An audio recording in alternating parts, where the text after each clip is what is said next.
Hi, I'm AJ Yan, founder and CEO of ByteChek. Today on the Compliance Byte, we're going to show you how you can quickly get the answers to the test in the ByteChek platform. We'll walk you through some of the questions that you have to go through for us to get it, for the platform to get a good understanding of where you're at in your compliance and security journey. And then we'll show you how you tie that information directly to controls and know which controls you need to do some additional work for to boost up your program. And then which controls are you good to go? And you just need to provide evidence to prove it to your auditor. So let's hop in and take a look. When we're just getting started, we want to get you the answers to the test. And that's what our self-assessment is all about. Our self-assessment asks you a bunch of questions that relate to key business functions that you can probably easily map to an individual in your organization using our persona-based approach here to compliance.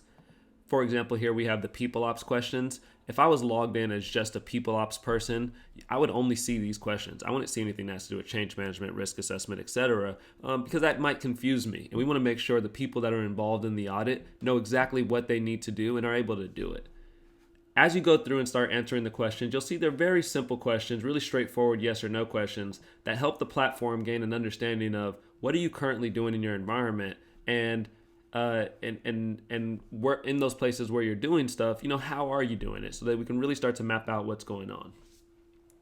Now, you're probably wondering, how does this relate to the controls and how do I get the answers to the tests? This is how it works here. When you come over here to the control dashboard, you'll pop into a control and be able to see all of the answers to your test. And then the control status, the overall status of the control, as we pop back over here to the dashboard, the overall status of the control will be based off of those responses.